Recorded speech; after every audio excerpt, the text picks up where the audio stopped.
Hold on. Okay, go. that I was very aware of when he was describing his realization was he said that one day he wanted to see what was on Mars. So he looked. And I thought, what do you mean he looked? He didn't say, I went there, which a lot of people would say, well, in the state of oneness, I went there. He didn't. He just said, I looked. And I thought, oh my God. So he was in that state of omnipresence at that point. And I thought, whoa. So that was important to me to realize what he was doing. And then his first question was to himself, what is it I want out of life? And then he thought, happiness.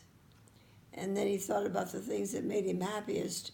And he saw, back in those days, the thing that brought him the greatest joy was sex and being in love. So he remembered a time when every summer he would go to the Catskill Mountains in upper New York State. And he said one night he and his girlfriend, I don't remember her name now, were out on the lawn, looking up at the stars. And he felt how good it felt to receive her approval. But then he did something amazing. He said, then he saw that the feeling that he had when he loved her was much more satisfying than being loved, and that was huge. That was a huge, huge, huge realization, because then he started reliving his past and feeling and looking at those times when he thought he was loving, and he realized, oh my God, he was really just trying to do for them what they wanted so they would love him in return, and he saw it was reciprocal, and that was not the real love. So that that was pretty amazing, and that was the key. Then as he relived his past, when he thought he was loving, he saw his own manipulation of how he was giving the other and what he thought they wanted so they would love him back. And he would relive that. And he let go of those selfish needs. And he saw the joy of just loving. And I thought, whoa, now I can give a real background to those people who've only known him since the method and let them see the beauty and value of the teaching that he gave before the method. And I think that's really something that is very, very, very important. So there can be unity among all of those people who love Lester and who love his teaching and who know the power of his teaching, to see what was there before the method. And so after he got this electric typewriter, which would justify both margins, so it would really look like a printed book, I had to type up all the stencils on this justifier. And I was going to type that stencil page up that day for the title page, and I went down to his house and told him, now what am I going to do about this title page? We had already decided it was going to be called The Eternal Verities. And so he said, well, I'm Frank, aren't I? And I said, you sure are. So he signed it Frank Lester. That's why the Verities has this, people are confused about it, I think, is because they don't realize that Frank Lester is actually Lester Levinson. So I'm hoping to clear up a lot of the mysteries about the background of the Verities and the method. And all of the people who love him and love his teaching and have benefited so much from them will understand the value and the beauty of the teaching that came through as he was getting his realization when he started out as a complete and total atheist and ended up seeing God everywhere. God was everywhere for him at that point. It was like, whoa. So one of the reasons I think his teaching is so valuable today is because it's based on someone who has a complete understanding of the workings of the mind, the Western mind. And And one of the things that Lester did was introduce everyone who followed him to Yogananda's teaching.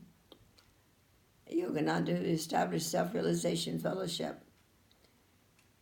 and who taught that Self-Realization Fellowship is a church of all religions, which means no judging, no saying, hey, you're going to go to hell if you don't join my church, if you don't do the way I've been taught that you should do, you're going to go to hell.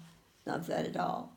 It's to realize that every teaching, every truth is based, every teaching is based on truth of some kind.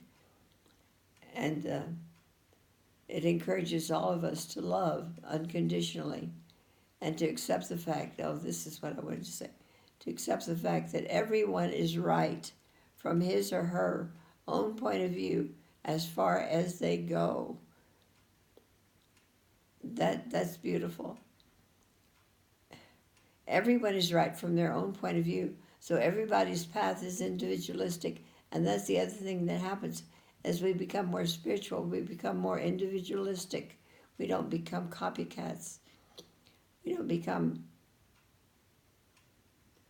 have this mindset that everybody has to think like I do. Not at all. Not at all. And my understanding is that the great beings, the ascended masters, sometimes stand in line to talk through a medium to the people who are waiting, and they disagree on the things, the messages that should be said to the person who is listening to this information.